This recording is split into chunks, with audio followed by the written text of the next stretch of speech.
agenda? Yes, there are. Number 1, add a discussion item, which is item 8.1, Century Manor, 100 West 5th Street, Hamilton. And second change is added from the added general information other business items section, item 11, which is 11.3, request to designate 183, 187, 189, and 195 Houston Street South, 39 Charleston Avenue East under Part 4 of the Ontario Heritage Act.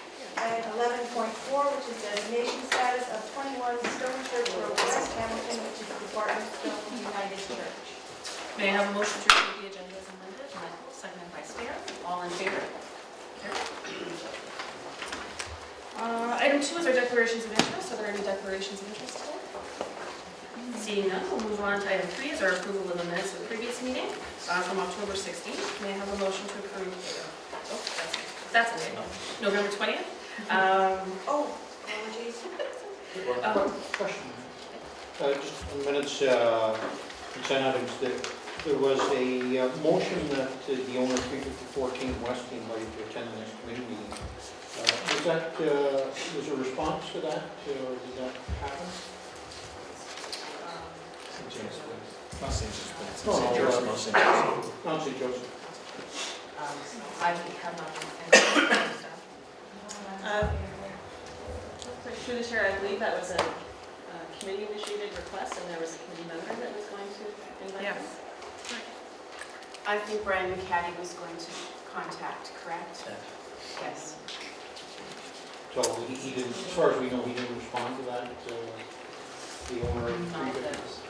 I can. In the minutes, it says that the committee chair, Councillor Brian McCaddy, and Councillor-elect Aidan Johnson and M. Atkins, the director of planning, were directed to meet with the owner. So I'm assuming maybe Aidan. Did you have anything, Stephen? But I'm sure, Steve, on this? There's been ongoing discussions, to you, Madam Chairman.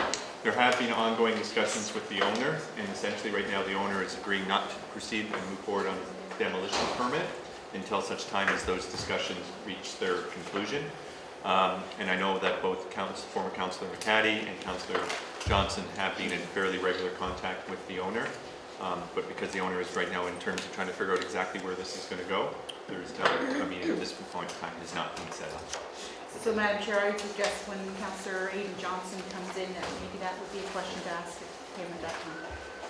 And then maybe that property should be added to our, I agree. to our red list. Yeah. And that would be the person that takes it. Do we want to wait until we get to the list and then we'll... Sure. Whenever. Because I accepted the report on it. Thank you. May I have a motion to approve the minutes? Michael, seconded by Kathy. All in favor? Okay.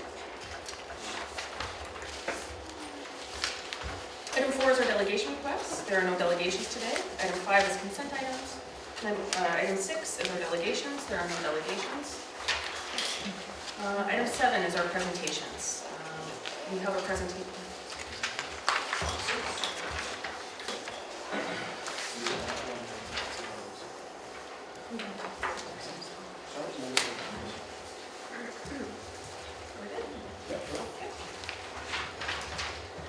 Item 7 is our presentations. Item 7.1 is the Council Director's review of heritage designation and heritage permit process. Alyssa, would you like to present? So through the chair to the committee, in September of this year, Council passed a recommendation for staff to be directed to review our existing heritage designation and heritage permit processes as per terms of reference that were developed and reviewed through Council. Today, staff will just be walking through what that review will entail, and we'll have some preliminary questions for the committee to ponder, and we'll be sending out a questionnaire in terms of feedback from the committee related to those questions.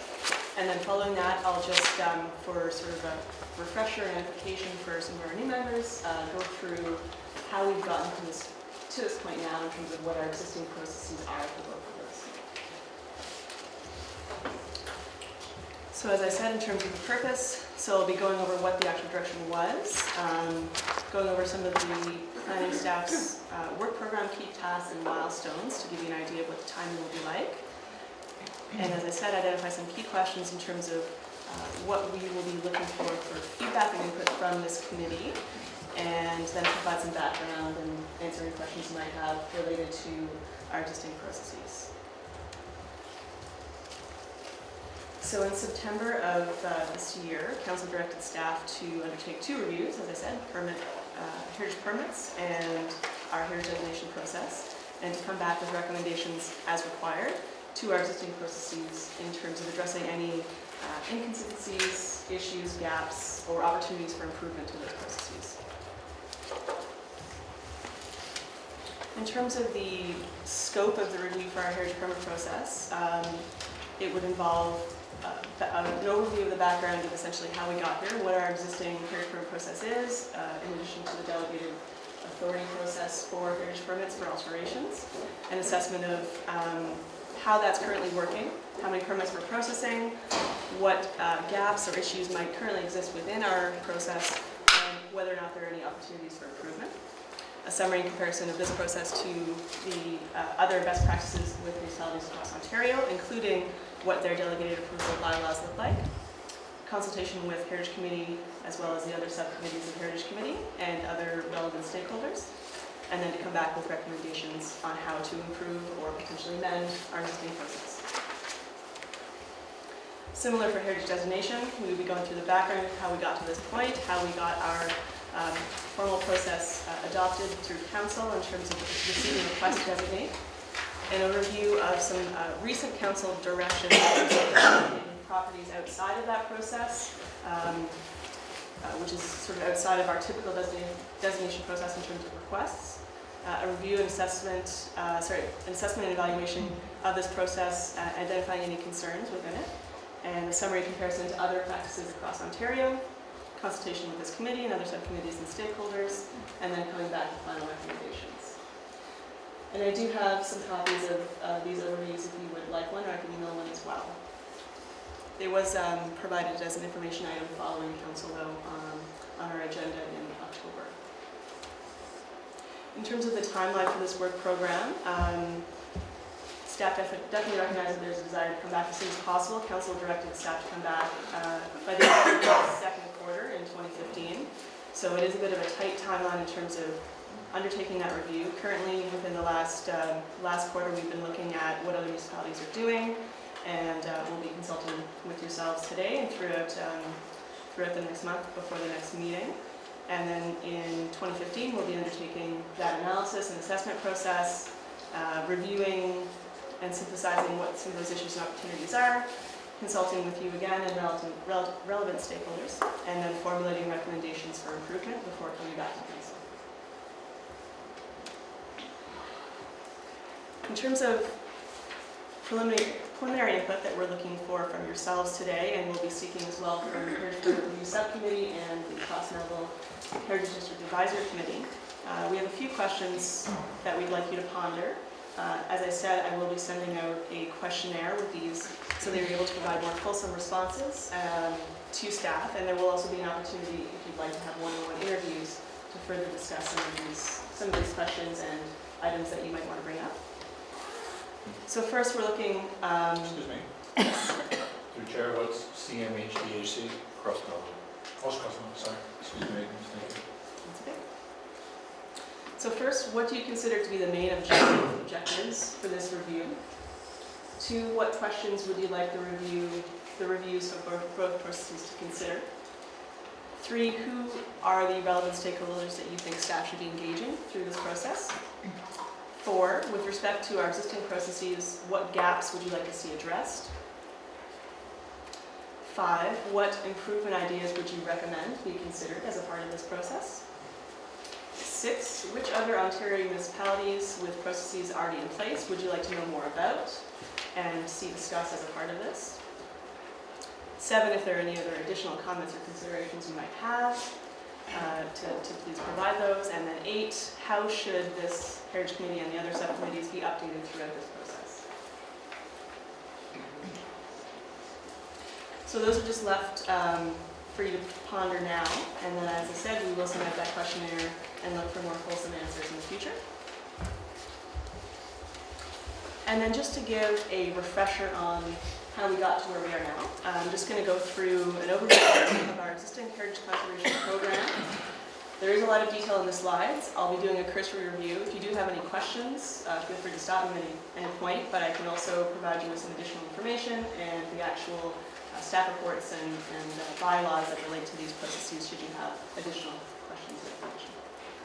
So I'll just quickly go over Heritage Conservation Ontario, designation of individual properties, designation of districts, managing change through heritage permits, our delegated approval authority under the Act, and the role of heritage committees. So municipalities are tasked with ensuring that we conserve significant cultural heritage resources, and our main tool to do this is the Act. It allows us to formally protect properties through either designation or through the negotiation of heritage conservation easement agreements. It also enables municipalities to manage change to those protected properties through heritage permits. And finally, in terms of the other side, so not just the stick side, but the carrot side, it also allows us to provide assistance in terms of grant and loan programs to facilitate this type of conservation. Heritage designation allows for the recognition of the importance of a property within a community. It protects its heritage value through identifying heritage attributes in designation bylaws or easement agreements. It encourages conservation and stewardship and promotes knowledge and understanding of communities' history and development. I do have handouts that are a little more clear here in terms of the actual process, but this is just an excerpt from the Ontario Heritage Toolkit, which outlines what the formal designation process is in the Act and its requirements.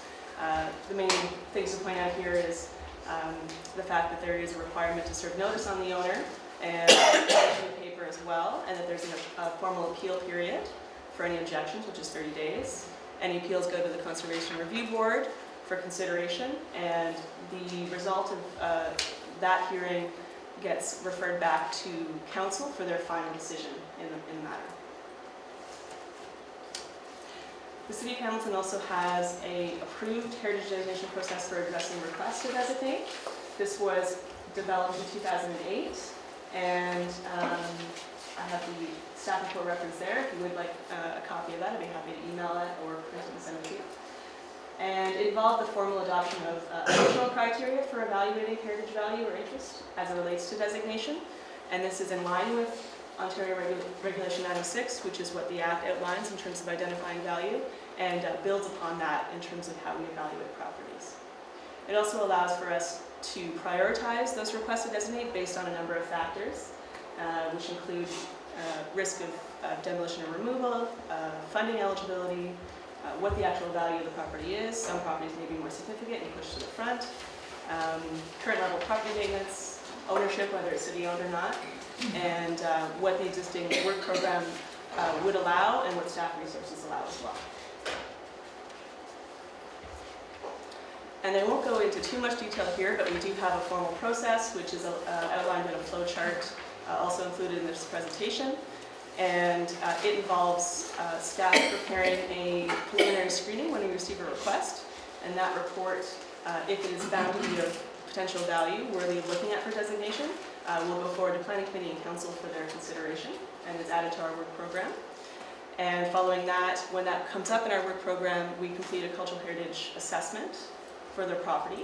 And that's then reviewed by Municipal Heritage Committee before going forward to Planning Committee and Council for their consideration. And there's a copy of the flow chart there, and I also have copies here if people would like to take one away with them today. In terms of districts, Hamilton currently has 7 heritage conservation districts throughout all of the former municipalities, primarily though in Hamilton. And since each of the districts were designated, the Act has since been amended, and there's now a formal framework for how to consult with the public through the designation process, including requirements to formally adopt district plans. However, it should be noted that our existing 7 districts do not have formally adopted district plans. In addition, Hamilton does not currently have a formal process for addressing requests to designate heritage conservation districts.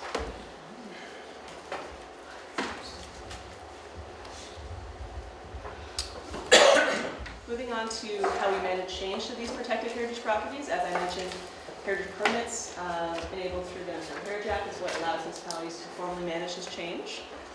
It essentially ensures that we're not adversely impacting the identified heritage value and heritage attributes that we've protected through their designation or through easement. And typically, heritage permits are required wherever there's any potential displacement or disruption effects to those heritage attributes. And as a general rule, alterations to heritage properties should repair rather than replace original features and should not permanently damage heritage materials or construction measures. Included here is another excerpt from the Ontario Heritage Toolkit, which outlines the formal process for heritage permits for alteration of a property under Part 4, so individually designated properties. And I have copies here as well for you to take away, they're clear. Just wanted to show you that in terms of this formal process and how it's regulated through the Act, once a application is received and notice of receipt is provided to an owner, that there is a requirement to process applications within 90 days. And if a decision has not been made either by council or by delegated authority in that 90 days, then it is deemed consented to.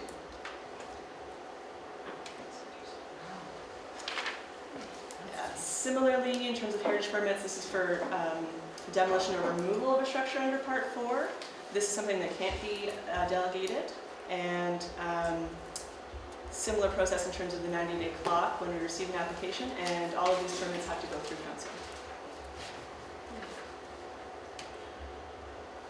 And just briefly in terms of delegated approval authority under the Act, so as I said, council must consent or consent with conditions or refuse an application within 90 days, otherwise it's deemed consented without as it's submitted.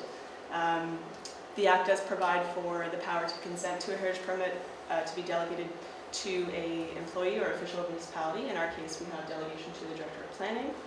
And as I mentioned, this delegated approval authority does not extend to either the consent of a demolition or removal of an individual property that's designated, the consent of an erection of a new structure in any heritage district, or the ability to refuse an application under either part of the Act. And one important note to make is that there is no definition of demolition in the Ontario Heritage Act. However, the Act does define alteration or alter.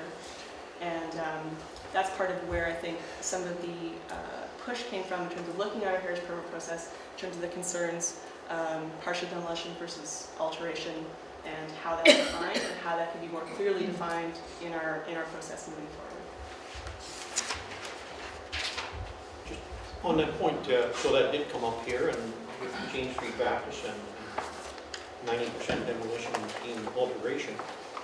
This has come up in other parts of the province. Surely, has there been an attempt to look at what is an alteration, what is a demolition under the Ontario Heritage Act? That's something that I'm not aware of in terms of if there's been an official request for the province to review that as a part of their amendment process. So that would be part of our reviews to look at whether or not other municipalities have identified this issue and made formal requests to the province to look at it. And then in terms of our current heritage permit process, our framework was developed in 2005 and it was through consultation with Heritage Committee. On average, we currently process about 70 heritage permits a year. The original staff report recommending delegated approval for alterations spoke to the fact that delegated approval authority can help reduce the overall approval time for processing heritage permits, and as well as the time spent by staff in terms of preparing reports to council. And the original report proposed providing delegated approval authority for all alteration permits.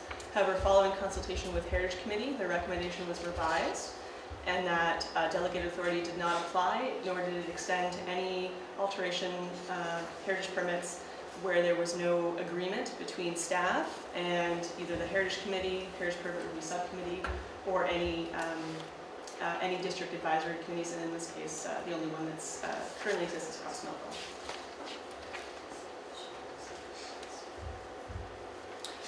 And then finally, in terms of a reminder of the role of Hamilton Municipal Heritage Committee, the mandated Heritage Committee was last revised and established in 2006, and essentially they are tasked with advising and assisting staff and council on all matters related to the Act, especially designation of properties, review of heritage permit applications, and other conservation measures, and to assist staff and advise council in the preparation, evaluation, and maintenance of the list of properties and areas that are worthy of conservation. And there are other aspects, but I thought I'd just highlight those. In terms of our Heritage Permit Review Subcommittee, their official mandate speaks to advising the full Municipal Heritage Committee, staff, and the Director of Planning on the consideration of all heritage permit applications to alter property, either individual properties or within districts. And finally, the Cross Melville Heritage District Advisory Committee mandate is to act as a sounding board for the district's residents, to preview and comment on the acceptability of any proposed changes within the district, and that they report through the Hamilton Heritage Permit Review Subcommittee. Melissa, can you give the background as to why this particular district is the only one of the 7 districts in the city that has an advisory committee? So a lot of this discussion does predate me, so I'll give you the overview as I have interpreted through my review so far. Staff recommended that some of the advisory committees that existed prior to formal establishment of the Heritage Permit Review Subcommittee be disbanded, and that those duties made more sense and in terms of efficiency to be amalgamated into one committee. And there was a staff report, which I do have a few copies of, I can provide you with, that speaks to why that was the staff recommendation. And there was also a request recently for Mill Street to have Heritage Advisory Committee established or re-established, which was not approved by council at the time.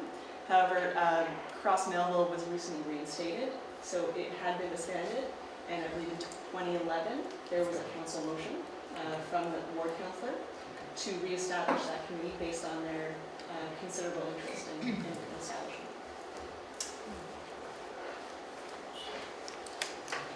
So that is, in a nutshell, what our existing process is, to give you a refresher on that. As I said, those preliminary questions that staff will be looking for your feedback on will be sent out to you shortly, as well as the other advisory committees, so Heritage Permit Review and Cross Melville, because you are the people that are working with these processes day in, day out. We want to get your feedback and hear what your existing concerns are, or what opportunities you think there are, and how we can improve both the processes. And as I said, there would be an opportunity as well, if you'd like to have a more detailed discussion, staff would be happy to sit and chat with you one-on-one as well to further discuss it.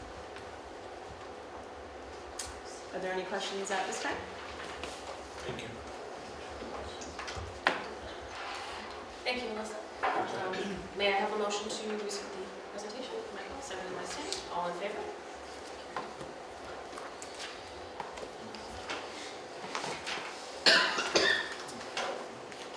We should welcome Councillor Johnson to our meeting today. Thank you very much. I think at the end of the meeting, we're going to do a little round the table introduction.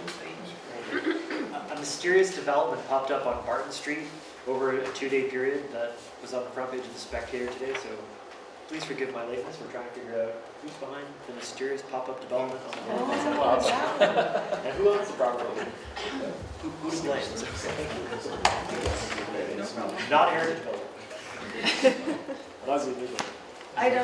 Moving on to item 8 is 8.1 is Century Manor at 100 West 5th.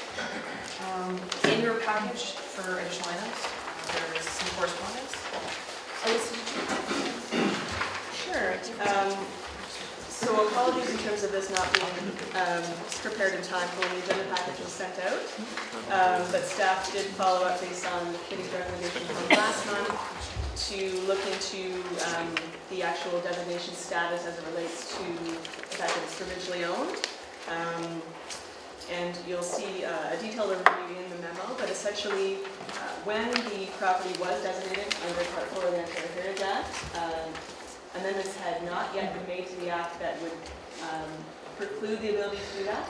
So the designation still stands on title. However, because it's currently provincially owned, they're not required to uphold the provisions of the Act. But were the property to be sold to either a private body or another public body that isn't provincial, then the designation would still stand, and any future owner would be required to adhere to those provisions. And then in terms of the additional request to correspond with Infrastructure Ontario to notify staff, there is just an overview on the second page identifying that it's already a requirement as a part of the disposition surplus protocol for the province, for them to circulate to the city.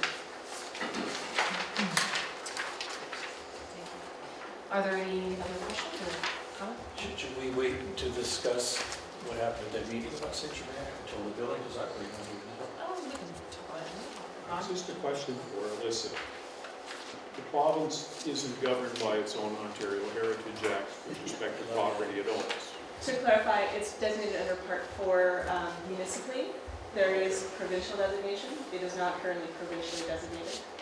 Okay. And in terms of jurisdiction, it isn't. Okay. So are they required to notify a prospective purchaser that it is municipally designated? It is untitled, so It it is would be as a part of the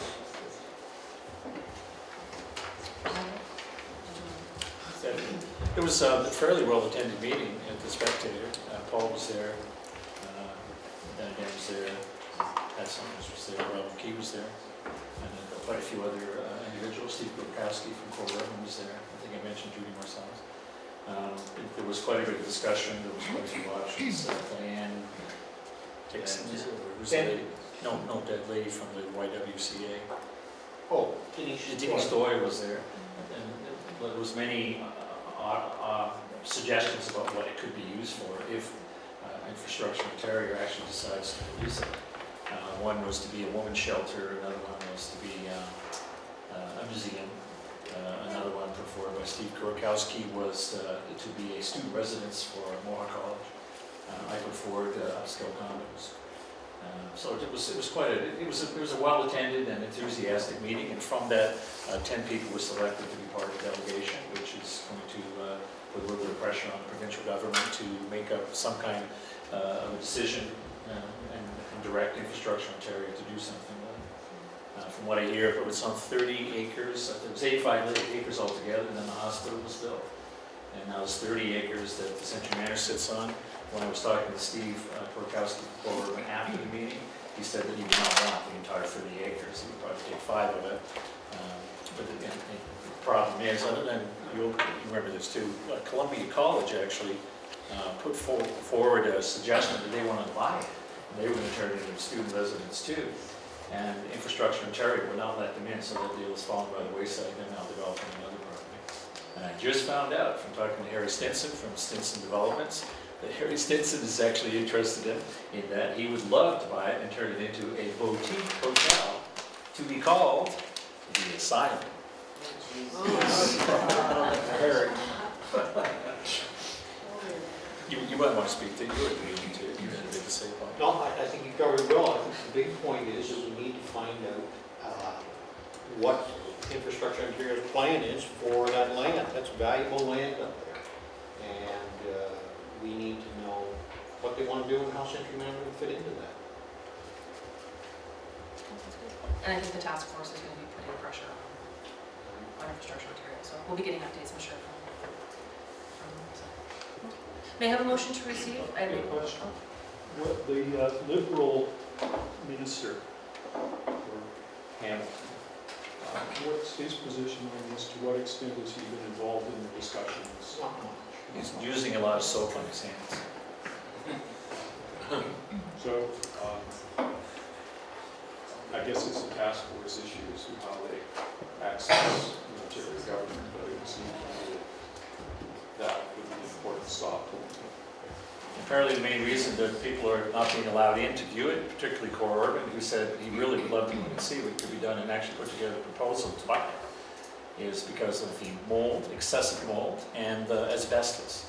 And 2 people, Columbia and Core Urban, have both offered to sign a waiver saying that they will not hold accountable Infrastructure Ontario for any injuries or things that happen because of mold, and they still refuse to get it. So how do you sell something where you can't gain access to see what you're buying? You can't. It's not for sale.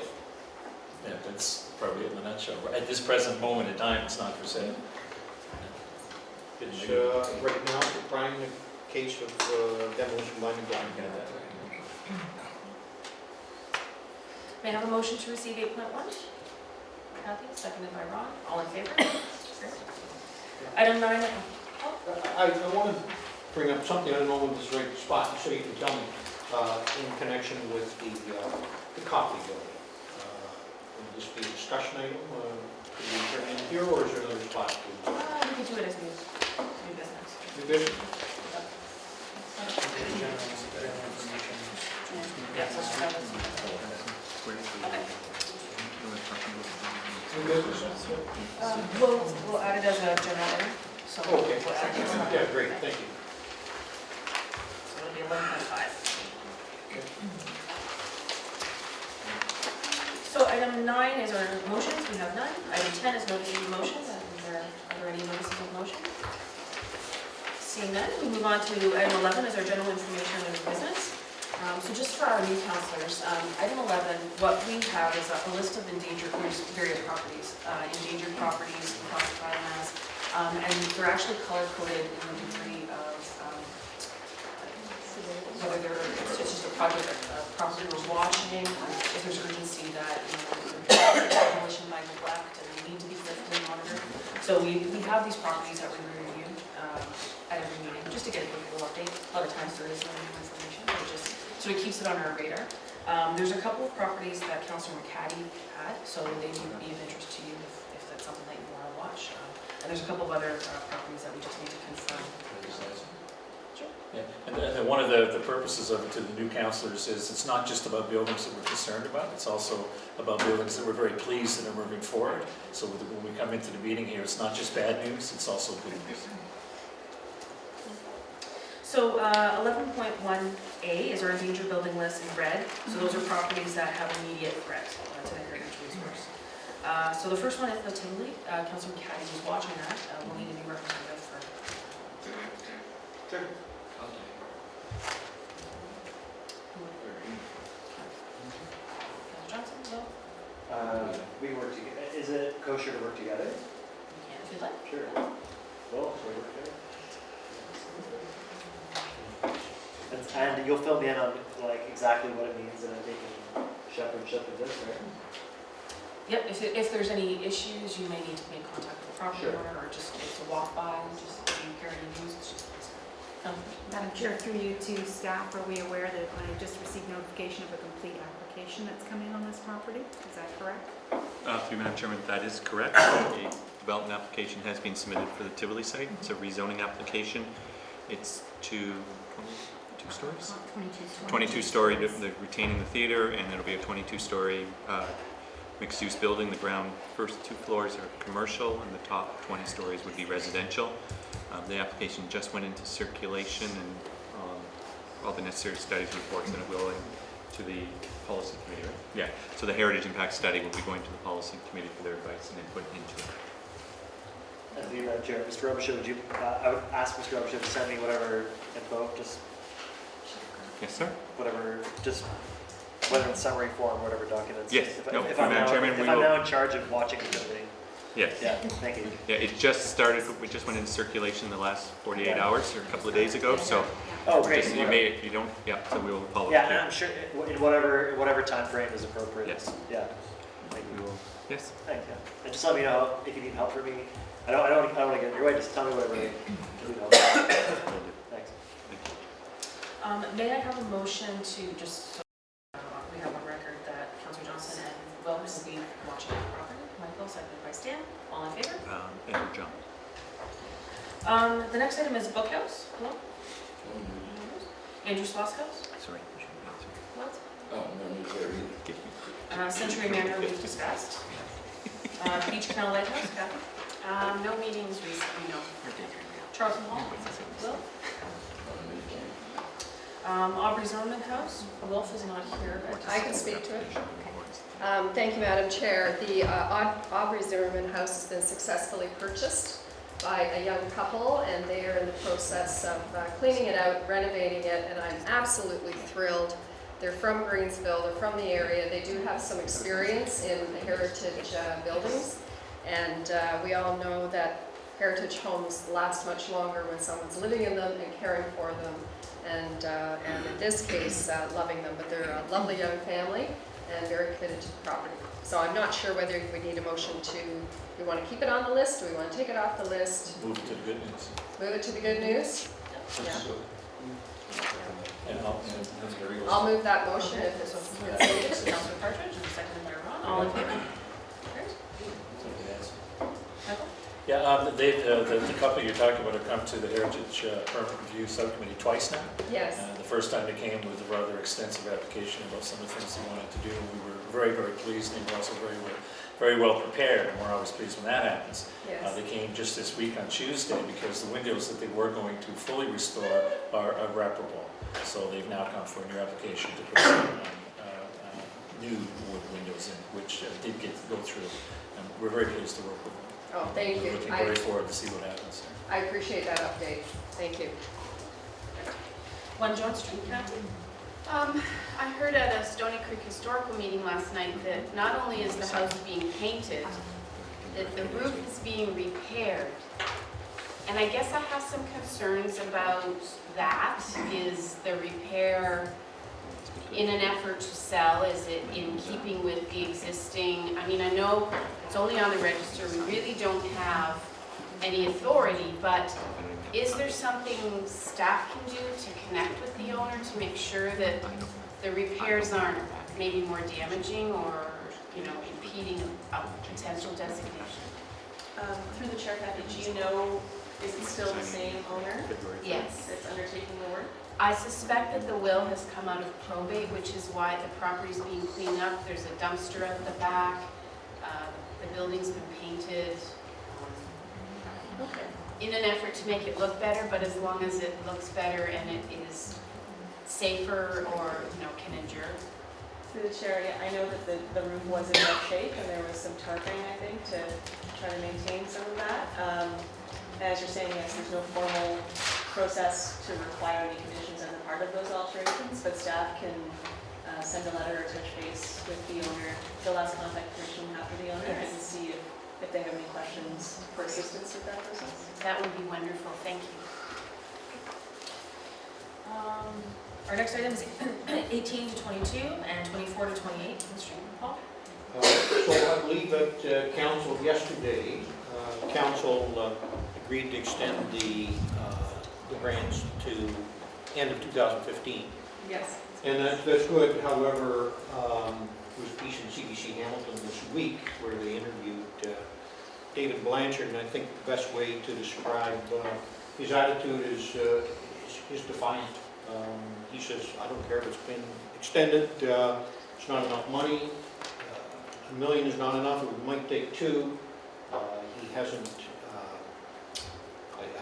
I don't think he knows how much it would take, but that's what he's saying. And Conservation Review Board, I think it's been pushed back again till spring, is that right? Through the chair, I believe it's March 10th. That information is on the Conservation Board website. Just on that point, maybe I've asked you this before, regardless of what the Conservation Review Board finds, the final decision is still up to council whether this property is designated. If It's just advice. Yeah, so it's, So through the chair, following the Conservation Review Board's decision, a report will go to council summarizing that and staff making a recommendation in addition to that before council makes a decision. but in the meantime, we have another situation of demolition by neglect, another winter seeping into that unheated And building. there's no heat. No. Last part of that building, by the way, has been barricaded recently. And, noticed, dangerous by demolition. Then been there before. Most East Street property. 1 St. James, please. Will? No news, I don't know whether Elise has anything for us. Is it going to conservation review or anything? There is, I believe, a pre-hearing scheduled. That information is on the Conservation Board, so I don't have the date with me. These things go to conservation review. Do you get involved in them? Primarily through the chair, primarily it's our legal department staff, obviously do support and provide support through that process, recognizing it's coming out of our department, which is the initial recommendation. But primarily the legal through that process. The next one is All Saints Church. There's no update on that. Hermitage. Well, Councillor Ferguson was essentially overseeing that. And it's my recollection that, not our last meeting, but the one previous to it, he gave a report regarding the fundraising efforts that have been very successful. And I don't know whether we actually made a motion that it be moved from the red list to another list. So it's a good news story, as I thought, and that isn't reflected here. So. I second your motion. I'll take that file, like, That's a big, we got a lot of file there. it's, I thought I was going to take that. Yeah, I didn't do that. that's nice. oh, Ferguson, okay, I thought it was Hank had it. You don't have to leave me every time. No, but I'm aware of So- the contract is coming in. so there's nothing saying that you can't. I'm not sure if there was ever a motion made or that it was taken from this list and put on the news. There is now. Sorry. Maybe. Through the chair, Alyssa. through the chair, just to clarify, I think the discussion at the last meeting was to not yet move it because staff have not received an application yet. So the former heritage permit was tabled at council. Yes, there is a permit in the works, but staff have yet to receive a permit for that work, just to clarify, because that was the previous one. So it stays here until the process is finished. And then just to get it on record, Stan, for you to review it, may I have a motion for Stan? Kathy, seconded by Michael, all in favor? Okay. If we have number 10, be the Mount St. Joseph. Oh, yes. And could somebody make a motion that it be my building, and then I can tell you what I'm going to get. Any good build that we have, I'm not going to tell you. Paul, put forward the motion. Yeah. Who would like to second that motion to be added to the list, Stan? And to have Michael as the property? Would be number 10. 14. Oh, my mistake. Would you like to give your? I've taken away. This is Mount St. Joseph, it's the orphanage from the last meeting. So this would now be number 14. 14. Do you want to give your update, Michael? In discussion regarding the Connolly building, we segued over to talk about Mount St. Joseph because MSA, the architectural firm, are going to be possibly working with the potential buyers of the building, the 3 former residents of the building. And apparently Glenn Norton from the city here is well aware of this, and apparently it's moving slowly at this point, but it is moving. So, because apparently what Vrancor are very interested in is not so much whether that building stays or not, but is having the rest of that lot empty so they can build the towers that they want to build. And so there actually is the possibility that they could sell, not lease, but sell that property to these 3 people. And it's not just in the dream stage, it actually potentially, although that's kind of an awkward phrase, it could happen. Councillor Johnson, did you have an update on the property? I mean, everything that was just said is true, to the best of my knowledge. And then nothing further to add, that's all true. Do we have a sense of how patient Director Branch is on this? Not. Not patient. So time isn't it? Time is of the essence of And the you're issue saying it's for moving slowly. I mean, at one time he was saying, I'll give it, what, 2 weeks, 2 months? It'll be a little bit more than that, but I mean, if I would say April, May, if there's been no further movement forward, it doesn't bode well for the future that way. So this one should certainly stay on black. Or, I mean, what? Yeah. Red. Moving on, you can have our buildings and landscapes in yellow. So these are properties that are undergoing some sort of change, but it's not an immediate threat. Delta High School, Walter's not here. James Street Baptist Church. The early discussion with Drew Hauser from MSA was in regarding to this project, which is moving forward quite well. I think the biggest concern for most of the people in this room is the window.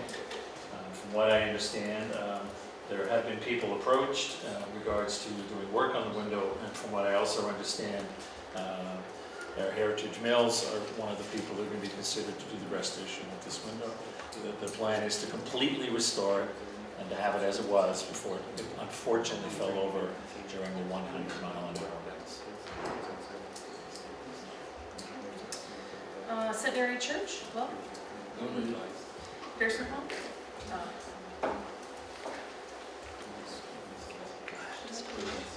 From our last meeting, Wolf was our contact, just getting a motion. Wolf is the next. So, Kathy, second. All in favor?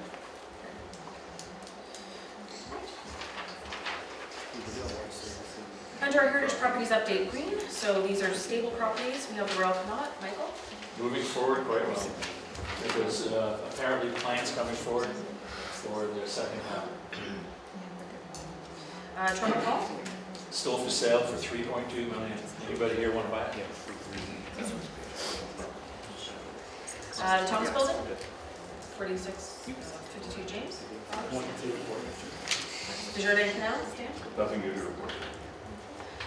St. Mark's? Walter's not here. Lockmar? Michael?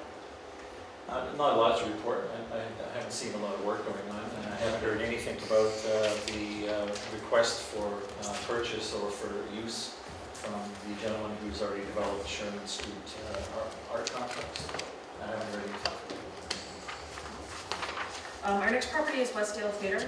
This was another property of Council Good one for this one. And I have some stuff to report. So I had a meeting with Jeremy Freeberger of Cobalt Connects about different ways that Westdale Theatre might be saved and different kinds of creative public-private partnerships that might be pursued in terms of finding new ways of using that building. Maybe approaching McMaster University about could they use it as a lecture hall.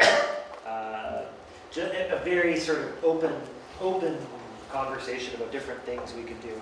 As many in the room will know, Cobalt Connects is a very innovative not-for-profit that figures out creative ways of doing culture management and efficient culture management and public-private partnerships around culture management. So there's interest. Cobalt Connects is very interested in that property and doing something creative there. So that was a happy meeting. I'm looking forward to following up with that conversation. On Tuesday night, I met with the staff of the Westdale Theatre and just learned from them about what's going on in the theatre. We had, I don't want to share sort of private business information about the theatre, but we just had a good conversation about what's going on with the theatre and the current owners. And I've been endeavoring to get in touch with the owners. So all that is boiling, or at least simmering, and I'll report back when I have something further. Great. So I'd like to move that Aiden be the rep for the thing. That makes sense to me. Yeah, do I have a second? Ron? All in favor? Stan, did you have? Yeah, through the chair, Councillor Johnson. You mentioned the fact that there's interest in turning into a lecture hall. That's an idea. McMaster has not been approached, but I mean, given that McMaster is blocks away from the theater, and given that it's a beautiful big hall, to me, it would be perfectly good to use that as a lecture hall. But would it still be used as a theater as well? Why not? Why not have a multi-purpose space? That may be the way to save it. That's where they do it Ryerson now. Yeah. Thank you. Just on that, to my mind, the real key there is if you're able to talk to the owners. Because we don't know where they stand on this. It's a really curious way of operating the theater. And we need to know whether do they want to sell it? Do they care about it? Would they spend $50,000? There's no doubt that they care about it.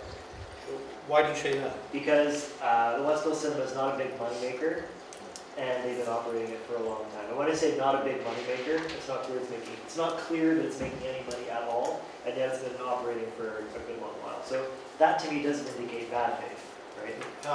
Except that they haven't invested any money That's in true the also. theater, so that's Yeah. very. And everything you say is correct. Okay, Yeah. good. Okay. Yeah. There's a comment made that they haven't invested anything in the theater. No, not in terms of the technology or, Well, the sign hasn't lit for, well, geez, people get excited about taking old signs down, so, right, okay. yeah, no, I don't Well, want to the interior of that theater has been painted in the last couple of years. Repairs to the roof and ceiling have been made. So to say that it's being neglected isn't really a fair statement. Been in the men's washer? I have, What are you doing there? I go to the theater. At least one of the urinals is Exactly. One has been At sealed least over for one a is decade. clearly ready. Okay, too much information. Just brought up. Way too It was much. brought up, the urinals are heritage urinals. Thank you, so I didn't bring it up. So regarding the Westdale Theater, my wife and I were recently, for our 29th wedding anniversary, down in Savannah. We stayed in slave quarters in an old mansion. And we found out that what's called the Savannah Historical Society, that they're kind of responsible for a lot of the revitalization of the entire city. And then, when we're down there, we find out that there's this other organization, and this is in relation to getting McMaster involved, that have done incredible adaptive reuse of some of the gorgeous buildings. The Armories is now part of a gallery in the campus and a rec hall for students. They own the coffee shop that's in this gorgeous building, a warehouse they've refurbished. They own other galleries. They own, I think, a clothing store. And they are moving, and like I don't know, you know what SCAD is, right? The Savannah College of Art and Design. They have offices in New York and in Hong Kong. They are readapting and reusing all of these buildings and maintaining as much of the heritage fabric as possible. If we could get McMaster to start doing that with places like Westdale, that could be a very good thing. I agree. Stinson School, Michael? To talk to the project manager, Gary Stinson. The project manager has some interesting stories, and maybe councilors want to hear about this. There's been some water main problems. I'm sure the city's aware of it. Significant water main problems. There was actually an accident with the road work they're doing in Allison behind Stinson School. The water main, or the pipes were broken, and they filled up with mud, and that mud, rather thick, went into all of the toilets and sinks and bathtubs over at Stinson School. They've had to take all the pipes out and replace all the filters, and the project property manager is very upset about this. He's not blaming the city, accidents happen, but the brown water is an ongoing thing. The mud is so thick coming through the taps that it's stopping the water. So just so the three councillors on the committee here know that. But other than that, the building's doing fine. He told me a wonderful story about the jumping tarantula that nobody that lives in the building would take responsibility for having as a pet, but they've been finding buckets of dead crickets in the garbage, so somebody's got it. So it actually went to attack him. It's one of those jumping ones that actually jumps at a 45-degree angle. So Wesley had to attack it as it tried to attack him. Just a little aside. Tarantulas in the Stinson building. Are there still units for sale? Yes. Now we know why it's not ready. Yeah. No, it's moving well. It's moving well. Dr. Willen? Moving well. I don't have a lot to report on it. Last time, for the two councillors that didn't know, there's actually been an artist that trained under the original artist that did the sculptures, mentored and trained, and that person is going to be doing the restoration of the sculptures. I think that's fantastic. They've been hired. The next property is Jimmy Thompson Pool. Walter said he was going to take that property. Can we just have a motion just to formalize that? So Kathy, seconded by Stan. All in favor? And last count, by the way, it's not going anywhere. Last count, it's not going anywhere. Jim Johnson. Part of the senior center now. It's a great building. The next item is Mohawk Trail School. We got very good news a couple of meetings ago, just as to how the school board is going to be progressing with that and making it a public use space. So there's no other update on that one. Item D is our heritage properties update in black. So these are ones that we just have no control over at the moment. So Akmar Gatehouse, right? As I reported last time, there's probably going to be an application before to demolish it in April or May. That's if it makes it that far. What happens to these for the clock? I think it was stated. Once it's torn down. Yeah, I would think so. I mean, we get a picture plaque that can go there, with the owner's permission, of course, because it's his property. Current one's an Ontario plaque, right? I'm sorry? Current one is an Ontario I do plaque. believe so, yeah, so we could get one from the joint plaque in here. Item 11.2 is some correspondence from Doors Open Ontario for the 2015 registration. Is there any discussion in regards to that item? Anything with registration and having- Anything else? Somebody's taking on Doors Open and everything. Through the chair, my understanding is that typically that was coordinated through culture. I think recently there's been a bit more of a divide and there's more of a volunteer association that coordinates that and culture assists. But that's not typically something that's been coordinated through planning. It says registration due by such and such a date. It has been forwarded to culture for information as well. So they're probably paying? Is that what you're saying? As I said, through the chair, previously culture has been coordinating, but my understanding is more recently it's been a volunteer organization that's supported by culture that coordinates it. Could we request from staff that we be informed about who we should communicate with regarding Doors Open? Because I think we would have a lot of valuable input. We just don't know who to contact.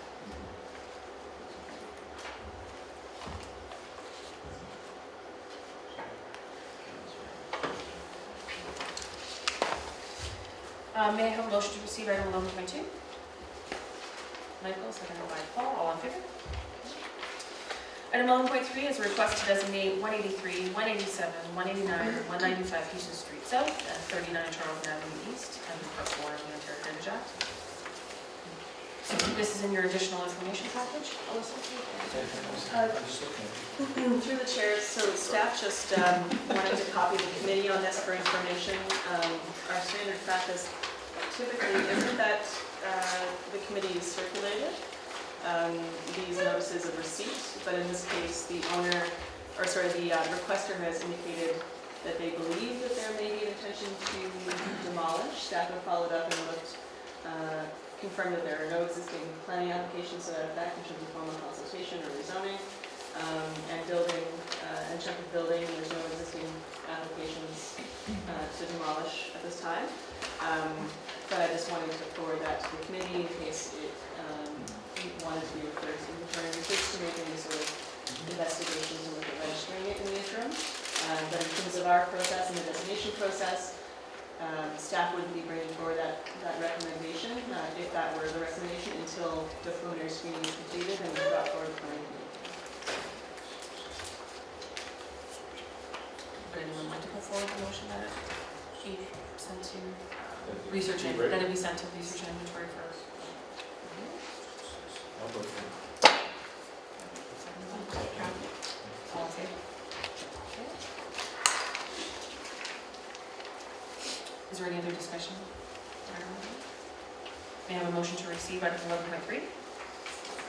Happy, seconded by Will, all in favor? Item 11.4 is our designation status for 21 Stone Church Road West, part of Stone United Church.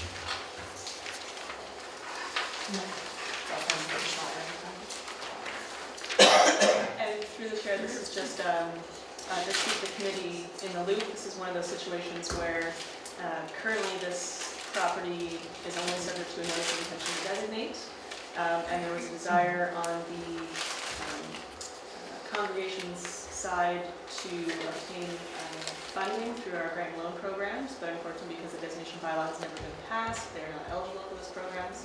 So staff have been working with representatives from the church to move forward with finalizing that designation and provided them with a number of options, and the congregation has essentially decided and voted that they'd like to move forward with publishing a new notice that's in line with the updated Ontario Heritage Act regulations and move forward with designation. Is there any discussion? Otherwise, may I have a motion to receive? Michael, seconded by Ron, all in favor? Carried. We added 11.5, so Tom, would you like to? Okay, so as it turns out, this is the perfect time to bring up Copley in light of the Bartonstone United Church. Just a little background, this had, by the way, we used to have a outstanding items section on the agenda. Is that right? We don't have that anymore? Because your copy's on there. Your copy's registered in there. Yeah, it was. Yes, as I'm transitioning back into the clerk's office, it seems that we no longer have the outstanding business list for print any longer. It's brought to agenda review with the chair and staff, and the items will be dealt with in that fashion. We can send it out to committee via email. That seems to be the new practice of the clerk's office. Rather than include it with the printed agenda? That is correct. It's from our council meetings to standing committee meetings now to our subcommittee meetings all the way through in person. So in any case, the Copley building has vanished from the agenda. It used to be on month after month after month. It was the same kind of situation as Bartonstone, where, am I right, Alyssa, that it had a partial designation back 20 years ago, and that never got completed. And so the reason that this had come up was that we had, through the plaquing subcommittee, had wanted to put a plaque on that building because it's designated. But then we found out that, well, really, it's not designated. It's in a designated limbo now. And the Copley building is a beauty. I mean, it's right across the library. It's one of the best downtown. So in any case, there was a meeting with Alyssa and Councillor Farr earlier this fall, where they met with some representatives of Copley to explain the situation, that this is an important building to Hamilton and never really did get properly designated. Alyssa was good enough to give me a report after that. She said that the owners didn't want to proceed with the designation. They weren't comfortable with that. So that's fine. I talked to Councillor Farr this week, and he said the same thing. He said that he said that the representative of Copley said, well, you got nothing to worry about. We love the building, we're downtown, we've got a couple hundred jobs here. Don't worry about it, but we don't want to designate it. And I don't think that we should just let this one ride. Present occupants of that building like it, that's fine, but this is a building that's really had its challenges. They had in New York, it switched to an American owner who had a bankruptcy 5 years ago. A couple of years after that, switched to an owner based in India. They had a bankruptcy. We have, I think about 250 people working in a building that used to have 700 people working in it. So there are concerns there. Things can happen. And so a generation ago, somebody decided this is a building that should be designated, and it didn't quite happen. That final T didn't get crossed. And I think that we should be requesting that council go through and designate this building properly. Councillor Farr said that he would be glad to go back, this time to the owner, not to the owner's representatives, and explain to them the carrot side of things, that this would, like Bartonstone, it would allow them to have funds to fix up that building, keep it looking good. So that would be my thought, but I appreciated hearing from Alyssa on her take on the situation. Through the chair, so I guess the difference between Bartonstone Church and the Copley situation is the willingness on the behalf of the owners to proceed. In this case, Bartonstone Church wanting to actually update their designation bylaw, or the notice of intention to designate as it makes up the designation bylaw, in order for that eligibility for grant loan programs. For Copley, when staff, management, and the councillor met with the representatives of the owner, they didn't have any desire in terms of those financial incentive programs. So So from a staff perspective, as has been said a number of times when this has been discussed here, essentially right now with that notice of intention to designate, it's as though it were designated from our perspective in terms of managing change. Under the Act, we're still able to require heritage permits for any changes to those heritage attributes. And there's a recognition that potentially pushing on that would be rocking the boat of a situation that has been working. But I do understand from the perspective of wanting to tie up those loose ends. But I would be hard pressed to, I guess, encourage pushing that without further discussion and getting an understanding of where the owners stand with proceeding with passing the designation bylaw. It's not in danger. Just, on that point, it's worked so far because there hasn't been an issue come up. It's worked there because they still have 250 people working in the building. But this question had been asked before. If it came, you're saying that's as if it were designated, but I believe that Megan House told us that there possibly could be an issue, that if they wanted to tear it down, that it could be argued, well, you know, the city never went ahead and fully designated this, we would have a weakened case. And so let's say that the business goes down and that they're looking for ways to save on their tax bill, the same way that David Blanchard has done.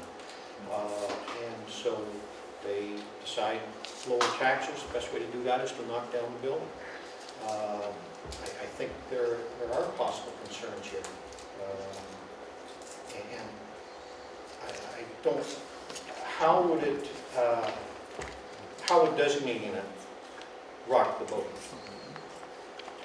What might they do? The owners? Through the chair, well, I can't speak to the legal arguments that would be made now versus after. We have to consult with legal counsel in terms of some of those implications. I think it's the understanding that technically, in terms of the provisions of the Act, with the notice of intention to designate, we can still manage change to it through heritage permits. And there's not necessarily a need to go against how they're currently feeling to publish that, to finally pass, I guess, the designation bylaw. And change from the status quo that's currently been existing and working, as you said, yes, there haven't been any issues, but it has been that way for over 30 years, 20 years. 78, 79, I think.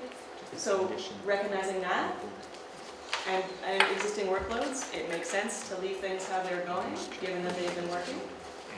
But I can't speak to the legal implications of them appealing a new designation bylaw being passed versus appealing the existing notice of intention to designate. That's I think, a very complex issue that would need to be discussed in a different setting.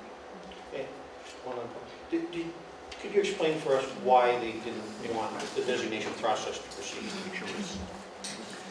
Through the chair, I mean, staff spoke to the fact that it's essentially the same as what currently exists, and it's just their feeling and inclination. No, that's concerning. There's no rational, That's from concerning. my perspective as a professional heritage planner, there is no difference. So they didn't, they felt that this would... There was no, through the chair, there was no specific position or legal intent that was demonstrated as to why they didn't want the designation bylaw passed. I have a bunch of questions. One is it on the register, or does it have to be, or does the intention to designate move it forward past the register for protection? Through the chair, that is a good question. I can confirm that, but my understanding, currently it's on our register. The register contains all designated properties as well as non-designated properties as per the most recent amendments of the Act. So it has been listed on the city's register since it was prepared. So in that case, it's typically listed on the register, but it's not listed on the register as a non-designated property because it's been subject to a notice of intention to designate. Okay, my next question is it on the part of the downtown inventory? Through the chair, it was reviewed through that process as well, but no additional recommendations were made because there was an existing heritage status. My next question is, if there's a change of ownership, does the new owner get notified that there is an intention to designate on that property? Through through the chair, I can confirm what that process is in terms Because I of. think that would help us in our position where we're at. And then my next question, suggestion would be, why don't we move this onto the building of land and landscapes of interest? Because we're not getting notice on our outstanding list. We do want to keep kind of up on this.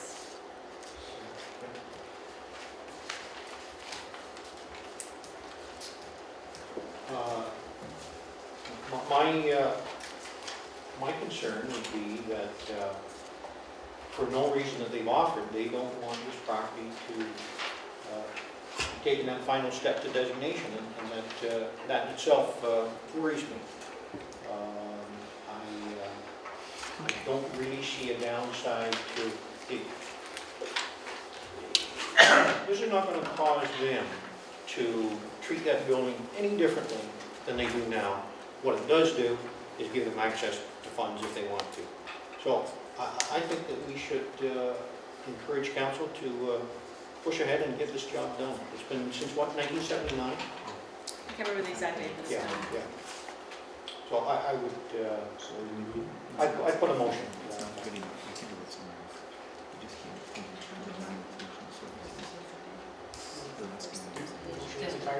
To recommend that council proceed, advise the council proceed with the, completing the designation of the property,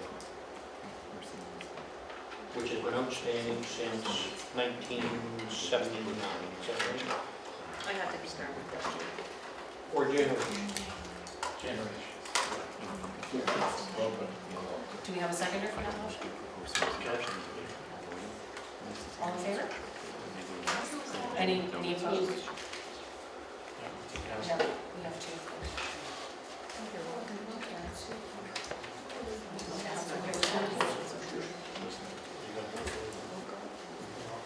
Can I, sorry, thank you, Madam Chair. Can I have a reiteration of what the motion is, please? So, Mr. Wilson, would you like to speak into your motion one more time? It's not recommended, it's what? Advise. Advise that council proceed with the completion of the designation process for property building, which was started in, do you have any way of confirming that right this moment? I think we could do that, Madam Chair, we can provide the technical dates, you can just leave it blank. We can follow the clerks with, if that's necessary, just for the purpose of the minutes. Just to make sure all the facts are correct. Councilor Pearson, did you have a comment? No, I just thought it would be more appropriate that information come back to the committee first before a motion goes to give advice to council. I'm very concerned that, I mean, we don't have the information here at the table. I don't recall the past history and why there's just a partial intent of designating whatever it was. I don't have that, so I think that to be more advised, it'd be better to have whatever information there is come back here first. I think Alyssa is probably in a position to provide that information for us right now. In terms of just the date? Well, 1979, you found that. But no, why this has been in this strange limbo. Exactly. My understanding, to the chair, my understanding is that it went through, back then it was a number of readings of the bylaw, and the final reading never took place. I don't know the specific answers as to why that final reading never took place. That was in 1979. Yeah. Yes, thank you, Madam Chair. I guess my concern is that we really need to have the facts in front of us before we make a decision. And right now, we don't have them. You're not clear on the facts. It was before your time. And, you know, I would just really hate to see something come from this committee that is just not going to fly because there isn't enough information. I agree with Councillor Pearson. It would be more prudent to have the reported information, the actual accurate facts come back to this committee to then be first to be voted on. So on table it? Well, will you be able to find the facts from 1979, Alyssa? Through the chair, I can re-review the file. I do recall that a memo, an information update, either in a formal memo or a verbal update, was provided by by my former colleague previously when this was first brought up, so I can confirm what we do have on file and report back. Okay. Yeah. Motion withdrawn. Madam Chair, having said that, just for clarification through you to the clerks, we've already voted on the motion. And so what is the procedure that we need to follow next? Formal procedure would dictate that you would have to, Undo the motion. essentially, yes, you have to vote to reconsider the item, and then vote the item down Table. and table it. You could introduce an amendment at that point to table the item, so as an option, is that? Is not another option that the mover and seconder withdraw the motion, and then everybody voted, agree to that?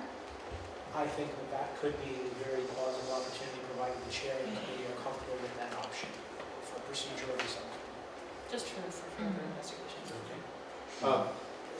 Alyssa, could you tell me how long do you think it would take you to get that information? Would you be able to have that by the next meeting? Through the chair, I would need to also confer with legal to make sure in terms of the information, the accuracy of that, and the clerk's department in terms of the previous proceedings back in '79. So I think realistically, the earliest would be February in terms of where we are with vacation, and that would be a more realistic timeline. Yeah. I think we could do a verbal update at the very least for the next meeting, and then follow up with a written update, Madam Chairman, to the February committee meeting. I think that would give us enough time. It just takes a bit of time to write reports. Yeah, I would like to suggest that we do that, understanding that we're really losing 3 weeks in December. So, you know, I think it would be more appropriate to put it off until the February meeting. So I move we withdraw the motion. My motion, yeah, I'm fine with that. Withdraw the motion, and do we need anything now in terms of bringing it up again in February? I would suggest what staff has agreed to, with the information you'd like to come back, if we could have a motion on the books with respect to what you're expecting to come back in February, I would have the committee if they can reference it. So I could be put on the floor. So the motion is for our request if staff could provide an update. Right. Absolutely. I'll second. Second by Michael, all in favor? Okay. So through the chair, can you just clarify, I mean, I have my own notes, but just in terms of the exact information that you're looking for in terms of reporting back? So essentially, we need to understand what happened in 1979, why it didn't make that final step. And that was, sorry, Madam Chairman, just as a verbal update at the January meeting, following up with a written update at the February meeting. Right. We will take that, so we'll provide that. And are there particular circumstances that caused the final reading not to happen? Very glad. No, that's fine. Okay. You have a problem? Is there any items? Before we adjourn, I think maybe if we can just, I'm typically the one that comes with the goofy positive stuff, but I just want you to know that I was in Manhattan 2 weekends ago in the pouring rain shopping, and I just want everyone to know that our tree out here rivals Rockefeller Center.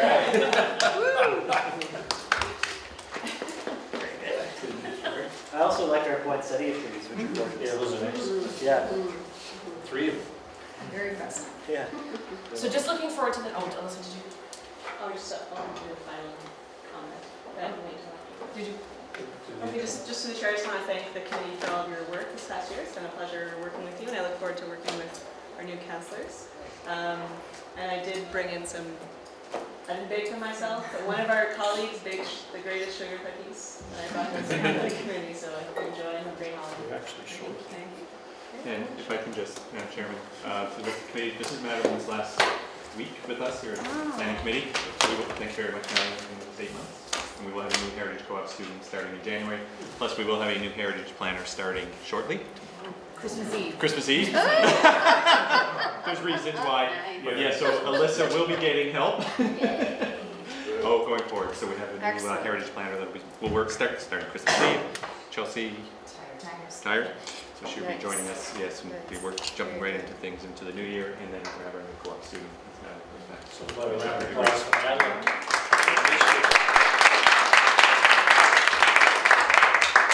It was good to have you here, Madeline. Do you want to say any comments?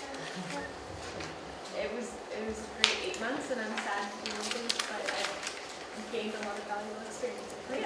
Well, it's very good to have you here. So good luck. Thank you. I'm sorry I didn't get to work with you. Yeah, so we better do those into us quick. So just so you get to know who some of us, you're going to be stuck with us for a couple more months until the committee sort of comes into shape. So my name is Alyssa Denham Robinson. I've been on the committee for 10 years. I was both member, vice chair, and then I've been chair for the last term of council. So I'm an architectural coordinator, project coordinator for an architecture firm in Burlington. And I'm Kathy Wakeman. I'm the Stony Creek member on the Municipal Heritage Committee. I actually was on this when it was LACAC. I'm in my 10th year.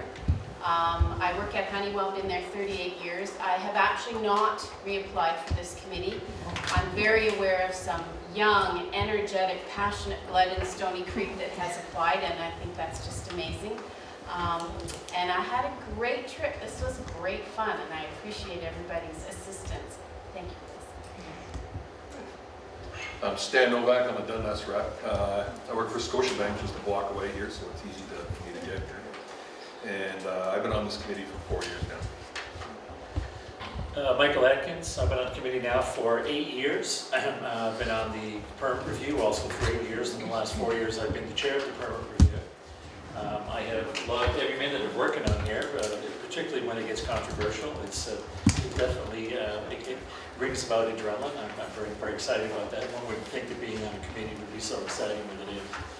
And I look forward to working with the new councillors and the rest of you for a short time next year. And yes, I have reapplied. I'm hoping to be on, get it one more term and before I'm thrown out for good. And my name is Paul Wilson, and both of our new members know me. Yes. A million years ago, I worked under the same roof as Judy at 44 Fridge Street, the Spectator. Yes. She was in Mahogany Road, and I was out with the, and as for Aiden, how old are you now? 32? 35. So when he was 16, I was a judge for the Power of the Pen contest, and I had about 20 entries for pieces, and one piece just soared above all the rest, and that was Aiden's, and he's a smart guy, and he'll be great on this committee. I am not reapplying for the committee either. Fresher blood, newer blood, but I've really enjoyed these 4 years, and I'm going to make sure that I'm here for February to find out what happened in 1979.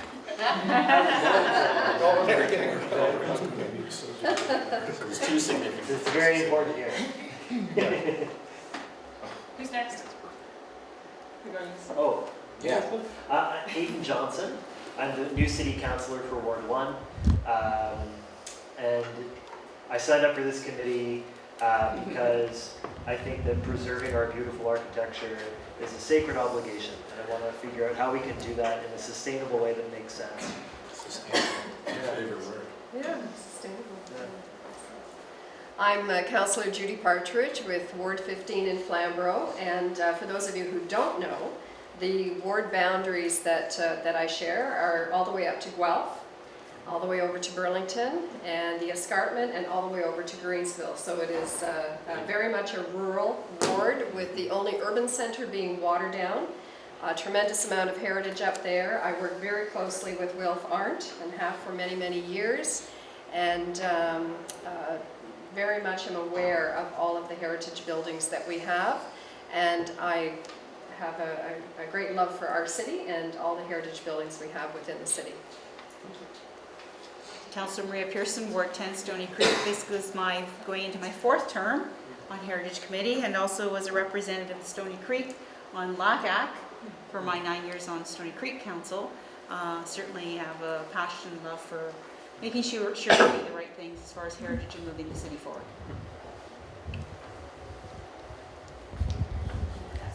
Going from staff. Go ahead. Go ahead, Tammy. I'm Tammy Kate. I've been with the City of Hamilton now for 5 weeks. I am the Senior Project Manager of the Suburban Team in the Development Planning Division. Anita Fayback, I am the Manager of Development Planning, Heritage and Design. Steve Robichaud, Director of Planning and Chief Planner. I'm Madeline Drew, the outgoing assistant cultural Alyssa Golden, Cultural Heritage Planner in the Development Planning section.